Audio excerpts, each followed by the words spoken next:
It's so wild that with every generation in the African homestead, you start afresh. That's Literally. exactly it. Like you're starting from square one. You're going out to rent a place. Yeah. And it's just it's normal. It's perceived as normal.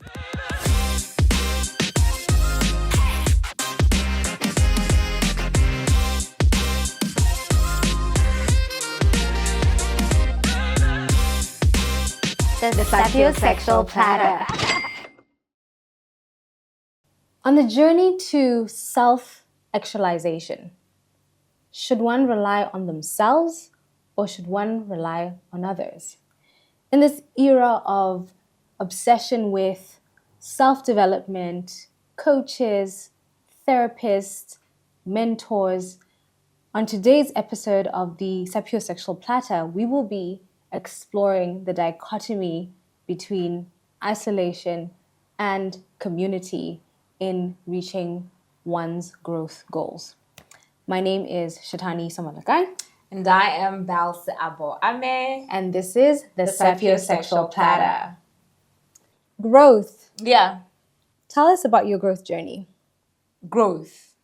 Why growth?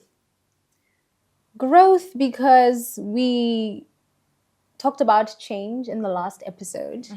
And it so happened to nicely fit in with the regime change that is happening in Botswana. And we challenged everyone to go within. Yeah. Go within themselves. And so in that process of going within yourself, which is supposed to result in a transformation or a growth, the question is, how do you go about it? And for me, it's, do I rely on myself, what I know? Yeah. Or do I look to others? Or both? And how do you just go about navigating that so that you actually achieve change? Yeah, I think it's a bit of a complex one because sometimes where we get to collectively in a society is because of herd mentality. Yes. And then there's seasons to let go of that herd mentality. And the effect of isolation and community have a different impact on one person. I would say if I am to experience immense growth, you need both. But dependent on the growth that you are seeking or embarking on, then that's when you either isolate or you are in the community. Yeah, I would say personal development growth comes from isolation, and then community is when you want to expand. Then you need a collaboration with something external so that collusion can then cultivate a rise of a new and innovative way of seeing and doing. My question is, do you think people are cognizant, are they conscious or are aware of the difference between the two? Between community and isolation? For purposes of growth. I'm going to give a diplomatic answer to say, obviously, there's some people that are aware that you need isolation for growth and also community for growth and in different capacities. But in my evolution, I've realized that if people are in a pre-awakened state, they tend to fear isolation. Yeah. It tends to be a very scary thing for them. And rightfully so, because when we saw with COVID, that's the time where the world was extremely isolated. Yes. And the world had to be innovative about how to build community outside of being together in person. And I think in that period, people were forced into growth because you then have to, you don't know where the world is going and you're alone. So therefore, you then have to cultivate tools that can help you survive alone in your house. People were gardening. Yeah. So it cultivated some self-reliance. People needed to think what to do next. And ultimately, people were able to decipher that isolation is vital. We shouldn't fear being alone. Yeah. And you should enjoy your company more than any other person's company because you are the person you spend the most time with. Yeah. But then it also, while it impacted growth and isolation and people took up so many hobbies, there was fewer distractions when you're self-isolated because you can then really indulge your reality. There's an impact that happens to humanity or a human being Yes. when they are not exposed to other people. I think we are wired For to community. interact. Yeah, we're wired to interact. We're wired to be around other people for survival. Yeah. Both of them have big disadvantages in the sense that if you isolate yourself too much, you can lose track of how to play in society or interact in society. You can also lead yourself to extreme depression and the like.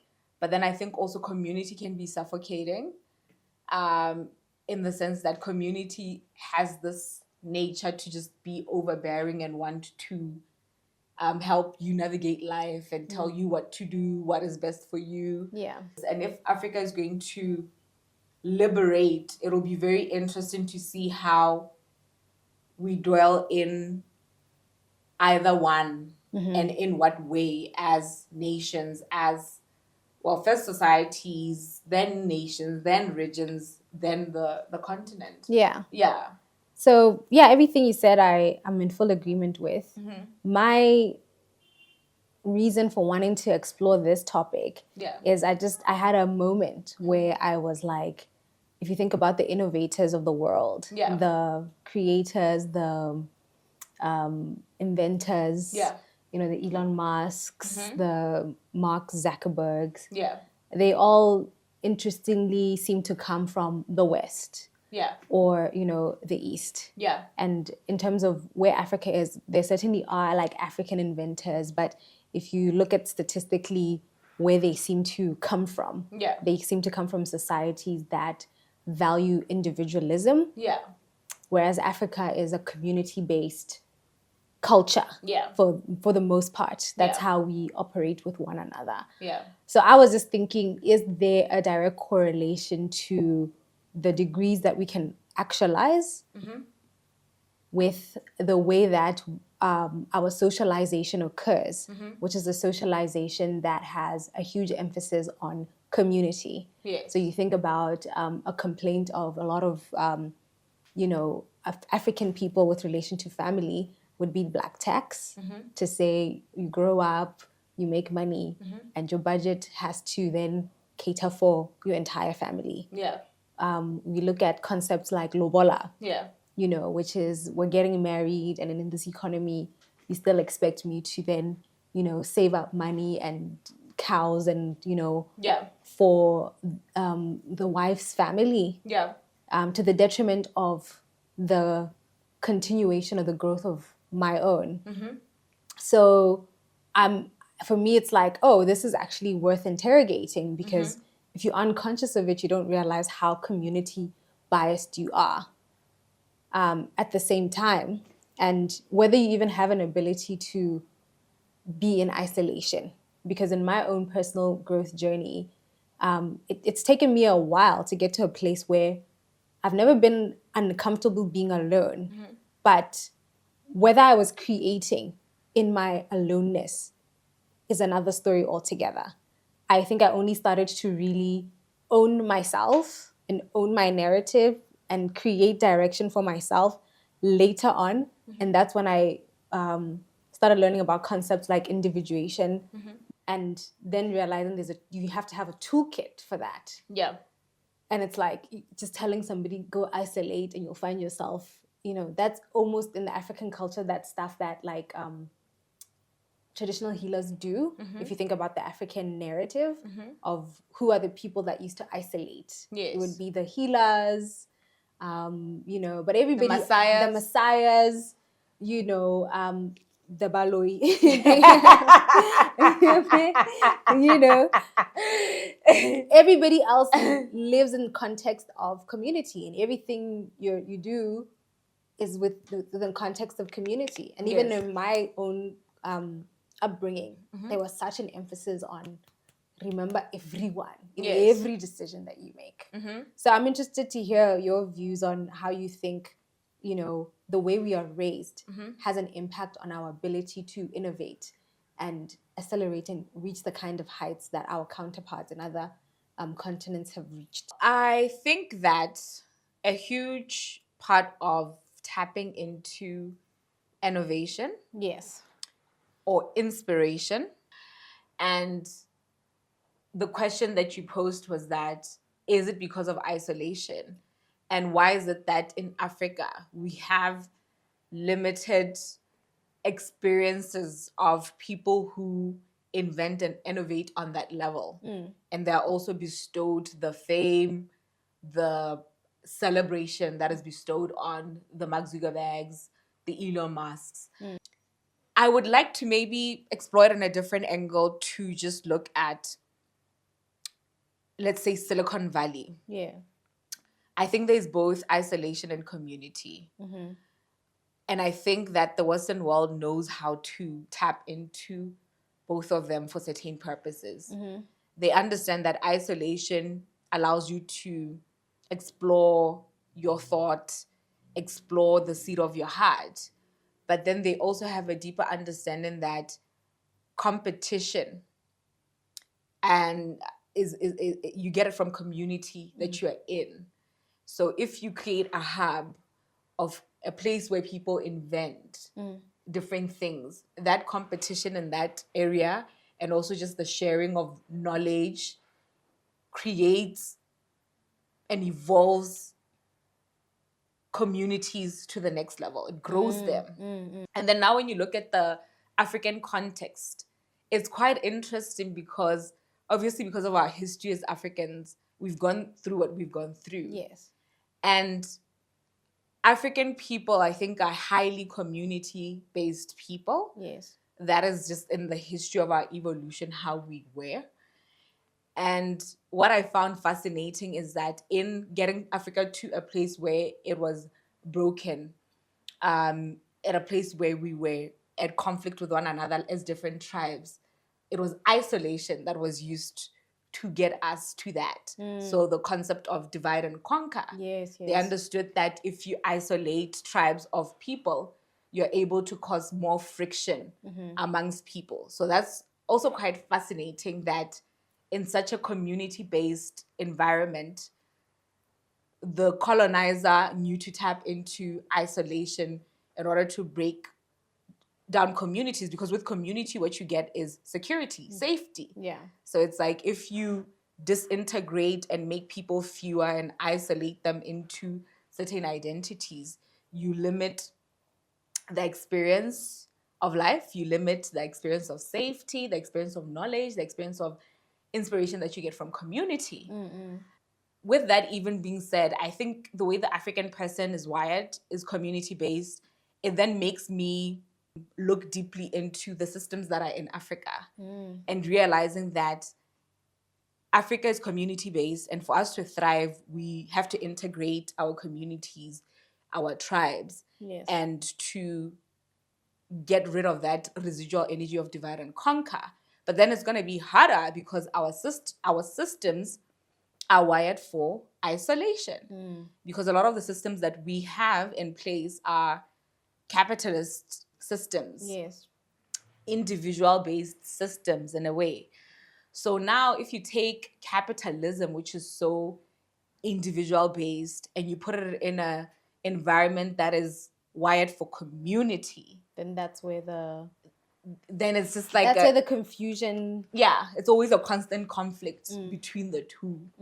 And it's like, it's hard to get growth from an environment that's pulling in separate direction. To say this is the ethos, the identity, the essence of the people of Africa, and this is how they thrived in the past, and how possibly in their communities now, or as a continent, as a nation, we can thrive. But then you have systems that say, think about you and you advancing and you making money. It's about you. It's about you, and it's so individuated that it's so hard to see how then you can have the polarity of isolation and community nuanced in a way that can thrive for Africans. Yeah. I would also think the breakdown in different systems or structures.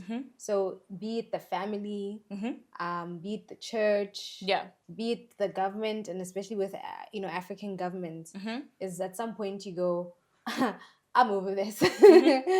I'm not about to be part of this drama. I would rather just focus on me, my life, because I guess you've explained it well, and I actually never thought about it even when I was preparing for this to say, oh yeah, actually you're right. The systems in and of themselves are individual based, but the people and the consciousness of the people is community based. Like you said, in the previous episode, a country like Botswana, we have all the resources, but we're not able to get to the top. And it's like, maybe because you're trying to start that business by yourself. Maybe because you are going on a venture and you don't have family support. And had we taken the African ethos of community, nobody should be trying to start a business by themselves. Yeah. And the family support shouldn't just be ngwanaka with that dira. It should be very real, tangible, deliberate support towards growth for everyone. The application of community now in the Botswana context is which is weddings and funerals. Yeah. The community really comes together. When there's motelo is like group funding. Yes. Where people just save money together. The community would come together. But I'm like, the number of people that Saturdays are at funerals and weddings, it'll be just fun to watch, enjoyable to experience, if people could just come together for business as a community. And it's so interesting that Africa being community-based, we set up individually. We don't know how to create clusters. Even within families. Yeah. And because I noted my own experience, I quit my job about 2 years back. Yeah. And it's only as things were unfolding when I'm now looking back, I'm like, I'm so grateful for my parents being so an integral part of my journey. Yeah. Because, I had to move, from my apartment, and I lived with them for a while, and, they really helped me up with so many resources. And I was just thinking, and everybody's like, oh, you're so blessed. And I'm like, isn't it a given? Like, what's supposed to happen? Yeah. And then realizing that's not the reality for a lot of people, because people really just don't rally behind their own in starting, businesses. And there isn't an appreciation of, this is actually generational wealth. Yes. Their success means they create something, our kids can get hired. Of course, we don't necessarily encourage nepotism, but, you're able to open up a stream of opportunities for so many people within your family if the business thrives. It's so wild that with every generation in the African homestead, or majority, not all African, but majority African homestead, you start afresh. That's exactly it. Like, you're starting from square one. You're going out to rent a place. Yeah. And it's just, it's normal. It's perceived as normal. Yeah. It's like you must struggle. Yeah. Be in the struggle. I didn't have work. I went to find work. I started with nothing. Go start with nothing. Because for me, it used to make me uncomfortable in my family context, where I have amazing parents who are so supportive. But when it came to the business end of things, it's like my mom does her career, does her business, and that's hers, and absolutely fine.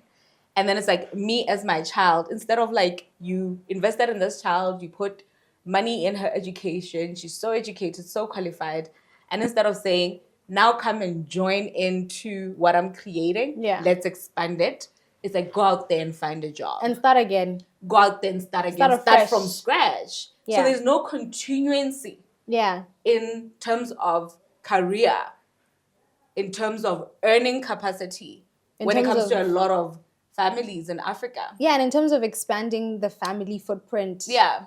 In the way that it used to happen in the past. And so, yeah, it's a very interesting topic if you really think about it, to say, where would you be if everybody in the family was very deliberate about welfare in that way, like Yes. growing, generational wealth, and doing it the way that, it's funny because we call it a rich man's thing, because that behavior is now more associated like with aristocrats or people at a certain level where it's okay, and we know that a certain family, we know that the son is going to take over the family business. Yeah. So it's more like a trait for wealthy families, as opposed to like, well, but that's how African culture is built in any event, Yeah. to say that, of course, you have to go get married so that you can have children, so that I, as the father, can say my son went to marry this beautiful woman, and now we have four sons, and one son hunts, another son does this, another son does, and there's a lot of pride taken in the expansion of the family, and it's very deliberate. Yeah. Yeah. I think for me, just honing down from all the things that we've said, it then puts me in an inference of, it's quite interesting how warped our application of tapping into community and isolation is as Yeah. Africans. Yeah. It's like, we're very happy to come and mourn with you, but we're not so keen to come and support and create with you. Yeah, there's an inclination towards I can do it myself. Yeah. And even in the, say, legal fraternity as well, the way that partnerships, aren't a thing. At least in our country, the culture around partnerships is that they disintegrate, or people just aren't inclined to partnerships at all, and I mean, I've just started my own business, so don't use me as an example. But but just to say that there's an inclination towards, going solo and moving solo. And it's hard to convince people to say, but there's so much power if we all put everything together, that we can build something bigger. Then the conclusion would be, neither one is wrong, neither one is right. But where do you apply individualism? Where is isolation fruitful and necessary? Yes. And then where do you apply community? I don't think a person can hear their voice unless they shut out the environment to really deeply hear your inner voice. Because I think a part of community, and naturally from a young age, you're domesticated into the environment that you're born into. So a huge part of your younger years are you being raised by community. And in the African context, it takes a village to raise a child. And because as a child, you are looking for guidance to navigate the world, you then tend to look onto community to facilitate your growth and your safety, because you don't know how to govern your human body yet. Then when you evolve, you start to want to know yourself, and it's a part of a natural evolution where obviously you interact with the environment and you experience certain frictions that then make you think, I don't like this, I like this. So then you're beginning to individuate from that community that raised you. Well, I guess I support it in the sense that I believe everybody has a purpose. And, outside of community, you do have a responsibility to actualize, and a responsibility to allow all different parts of you to be expressed. And a lot of it can only be understood by you. Yeah. And for it to have its own unique expression, you need to give it time to water it, to nurture it, so that it actually comes out as your unique, signature. Although we're community-based, we do not have the tools or the ability to accept uniqueness. Yeah. And so there's a fear around individuation, because then there's quite a possibility of rejection by the very community that hold you together. I think just creatures of the same make tend to be drawn to moving as a collective for some reason. With that being said, it's like, yeah, we come together as human beings to make more human beings to interact with one another so that our humanity is sustained. And then we go through that individuation and we need to isolate.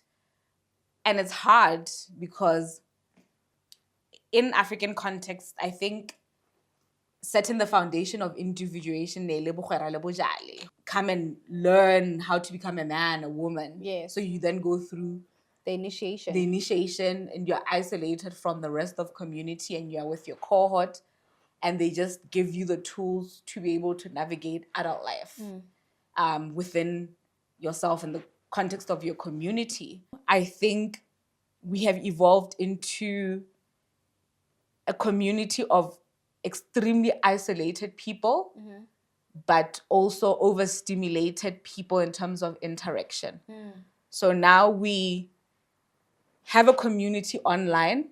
Facebook, Instagram, exactly. Twitter. LinkedIn.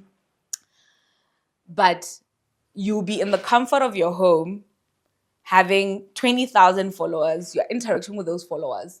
It gives a sense of community. The illusion of the illusion, yeah. And then, but you're home alone. Yeah.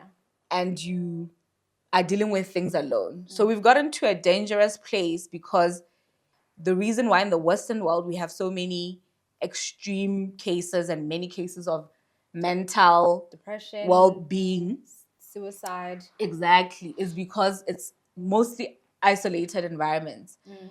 And then here we have community, so it cushions it, but we've seen growth in mental health challenges and issues as we evolve to be isolated yet interacting through the illusion of social media. It's like social media has created people's false sense of interaction, but then they're so lonely. You have these friends that you interact with, but they're not really your friends because you are at home alone. And also the surge of information, it's too much, it's overstimulating. I don't think humanity has consumed to the degree that it has consumed information in the now and the exposure of it, that it's very hard to then say, here's a tool or a criteria to use when you're in isolation and individuating. Because you can be alone, individuating and isolating, but you're never really alone because you then get on social media to indulge other people's reality. And you indulge it through image. And I think from our last episode when we're talking about vision boards and how vision communicates to the mind the desires. When you're on social media, you are literally in a way sort of consuming multiple vision boards. Yes. And it creates a clutter in your mind.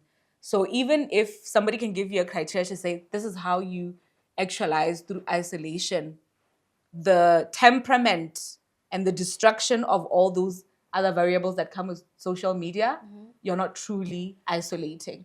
Because I would then say, for the viewer at home, if you want to truly isolate with the purpose of drawing out your inner voice and with the purpose of aligning the blueprint of your life, then true isolation means switching off your phone, disconnecting with your friends, family, and being by yourself, and then now proceeding to go within yourself in a state of meditation and asking a question to your being and allowing the space and the time for your being to produce the answer in that state of isolation. I can't say any better. Okay. It's exactly that. Thank you. But I would also think the important thing is then community.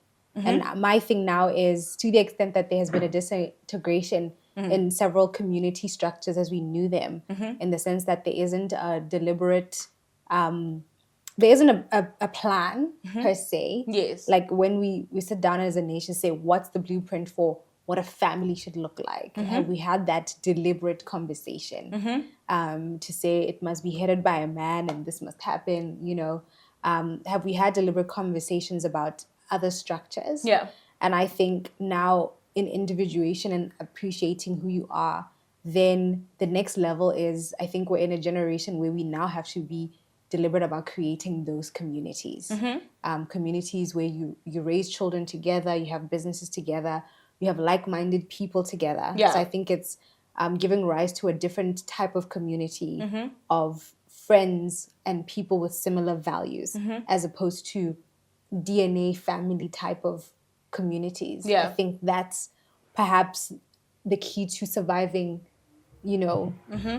where the world is going. I was going to say, in addition to that, if that's what you're saying about community, what just came into my mind is that even in community, there needs to be isolation of a community. Yes. And protecting that space and energy that you've created. Yeah. Yeah. Because when you look at how we got to here as a continent, is because we allowed infiltration of our communities. Yes. And it's like, instead of now isolating as Botswana and saying, what do we want as Botswana? What's the vision of Botswana? What's the voice of Botswana? Who are we? And how do we collectively assert that out?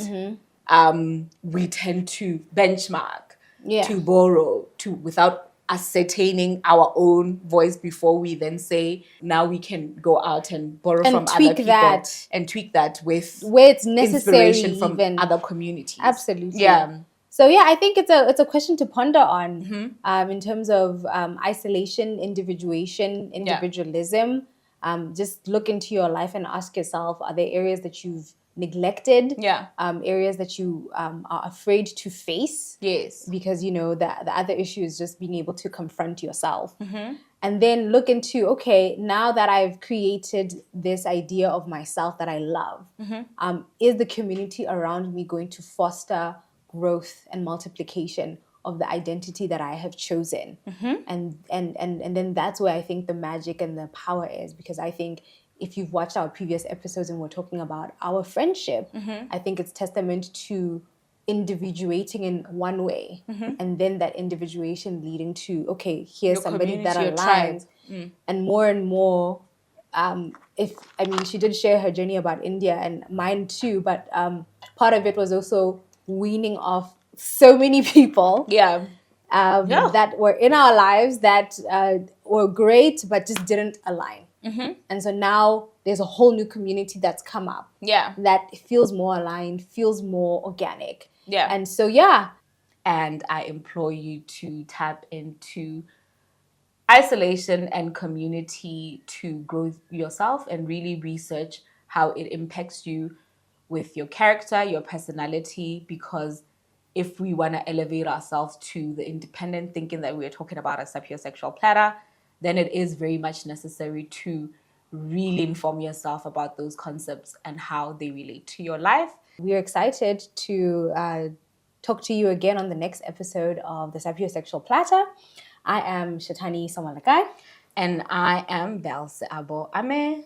And with that being said, this is the Sapiosexual Platter.